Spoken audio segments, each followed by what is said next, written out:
Got it, boss. And since we're in Jerry World, we might as well bring in Jerry Jones to join us on the show.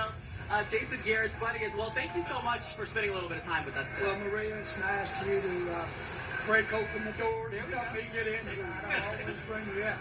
Jason travels with you, so I might as well too. Yeah. Hey, I got a question for you. When we worked together for a long time, we talked about building a team, and along with getting a franchise quarterback, the holy grail was the elite pass rusher. We worked long and hard to try to find those guys. You had one, arguably the best in the league. What was the biggest factor that led you to let a guy like Micah Parsons, a player of that caliber at that key position, out of the building? You're a Princeton graduate. I'm proud of it, and so is brothers.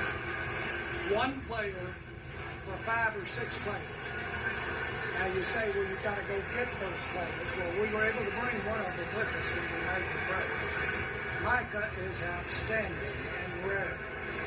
But I believe our best chance for a Super Bowl with Dak Prescott and the makeup of our supporting cast, I believe our best chance is in the numbers. I've always been right, or had the best chance of being right, and the numbers are right. Do you think that best chance is this year, or is that down the road? Oh, I thought that this year is very possible for us to have the kind of success that our fans want to have. But I know in the future that knowing that this year, we will go ahead and maybe make some decisions that we wouldn't have made had we not made the trade. When we made the Herschel Walker trade, the biggest value of the Herschel Walker trade was it caused us to do things we would have never done. Like going to Las Vegas, if all you've got is the Vegas new pair of shoes in there, you're not going to do a good gambling. But if you got some extra, you can throw it. That got us players like Charles Haley because we have those extra pick on Herschel Walker.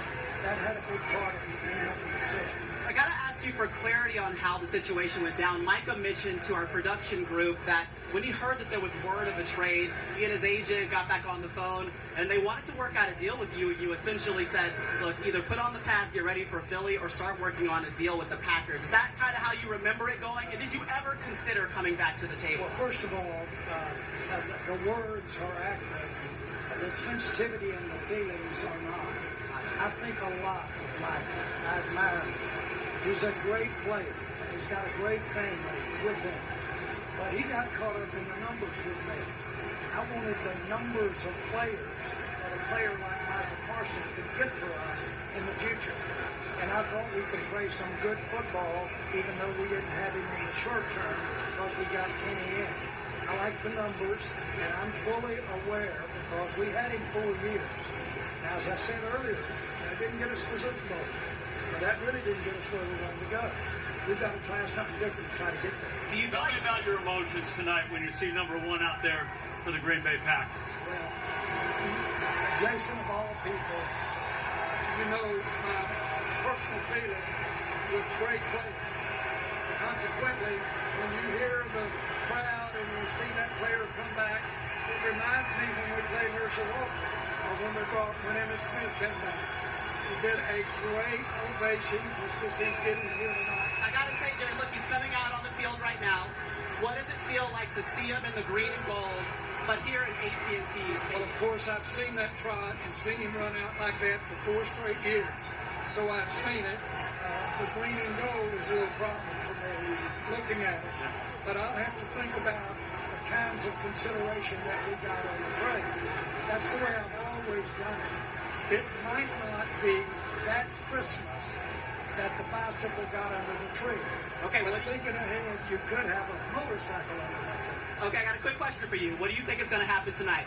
Oh, I think we're going to be competitive, very competitive. Every player on this team knows what's at stake. And let me tell you something else. They've got a handful of players that are going to give us a lot of problems. But we've got some players I think will rise to the occasion. Jason, you opened this stadium. And I really thought we were going to get to a Super Bowl or a Super Bowl was with you. But I'll never forget when you opened this stadium and the thrill we had of you coaching the team. Miss you, buddy. Great memory. Miss you too. Thanks for everything. Thank you so much for your time, Jerry. We really appreciate it. Yeah, we're going to get it back out to Jack, Tony, and Rodney, guys. How's it going out there? Yeah.